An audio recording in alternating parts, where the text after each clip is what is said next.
इस वीडियो में हम इवन एंड ऑड फंक्शंस के डेफिनेट इंटीग्रेशन की कंडीशंस के बारे में पढ़ने वाले हैं। माना हमें integration from -a to a fx dx की वैल्यू फाइंड करनी है, तो हम प्रॉपर्टी 2 को कुछ इस तरह का पढ़ चुके हैं। जब हम इस गिवन क्वेश्चन में प्रॉपर्टी 2 अप्लाई करेंगे तो हम इसे कुछ इस तरह से लिख सकते हैं। अब हम इस टर्म को सिंप्लीफाई करने की कोशिश करते हैं। सबसे पहले हम x को -t के इक्वल एज्यूम करते हैं, जिससे कि dx -dt के इक्वल हो जाएगा। तो अब इसके अकॉर्डिंग हमारी लिमिट्स भी चेंज हो जाएंगी।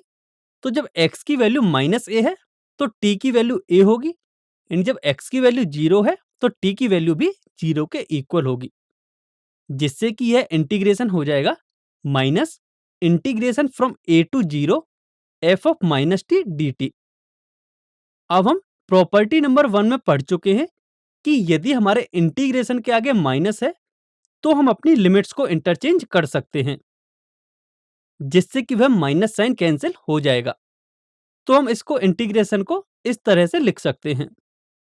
सिंस हमारा जो ओरिजिनल वेरिएबल था वह x था और अभी हमें वेरिएबल t मिल रहा है, इसलिए हम प्रॉपर्टी 0 को अप्लाई करेंगे, जिसके अकॉर्डिंग हम वेरिएबल्स को चेंज कर सकते हैं। तो यहाँ हम वेरिएबल t को वेरिएबल x से रिप्लेस करेंगे, जिससे हमारा इंटीग्रेशन कुछ इस तरह का हो जाएगा। तो इस तरह हमने इसको सिंप्लीफाई कर लिया है। तो जब हम इसकी वैल्यू यहाँ रिप्लेस करेंगे तो हमें ये इंटीग्रेशन कुछ इस तरह का मिलेगा। तो जो ये अभी हमने फाइनल रिजल्ट निकाला है, property number 7 and property number 8 इसी पर बेस्ड है। सबसे पहले हम प्रॉपर्टी नंबर 7 की बात करते हैं। अभी हमने जो रिजल्ट निकाला था उसके राइट हैंड साइड पार्ट में हम देख सकते हैं कि एक फंक्शन है हमारे पास fx और एक फंक्शन है f ऑफ -x।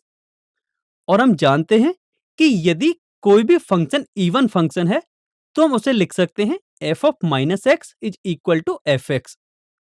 यानी कि जो अभी हमने रिजल्ट निकाला था उसमें फंक्शन fx इवन है, तो हम उसे कुछ इस तरह से लिख सकते हैं।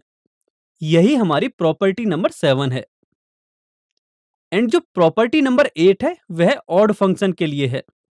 हम यदि वापस से इस रिजल्ट में देखें और इसमें यदि हमारा fx ऑड फंक्शन है तो हम उसे लिख सकते हैं f of -x is equal to -fx, जिससे कि हमारा रिजल्ट कुछ इस तरह का हमें मिलेगा।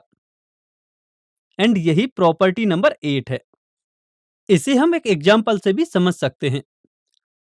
हमें इस एग्जाम्पल में sin x की पावर 7 का इंटीग्रेशन फ्रॉम -π/2 टू π/2 फाइंड करना है। तो चलिए अब हम इसका सॉल्यूशन देखते हैं। हम सबसे पहले इसको i के इक्वल एज्यूम करते हैं।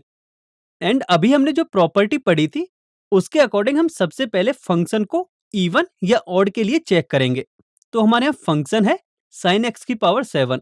अब हम f ऑफ -x निकालेंगे और f ऑफ -x की वैल्यू हमें -fx के इक्वल मिलेगी। यानी कि जो हमारा गिवन फंक्शन है वह एक ऑड फंक्शन है। और प्रॉपर्टी नंबर 8 में हम ऑड फंक्शन के लिए पढ़ चुके हैं कि integration from -a to a fx dx की वैल्यू 0 के इक्वल होती है यदि fx ऑड फंक्शन हो। एंड यहां हम निकाल चुके हैं कि sin x की पावर 7 एक ऑड फंक्शन है। इसका मतलब हमारे इंटीग्रेशन की वैल्यू 0 के इक्वल हमें मिलेगी।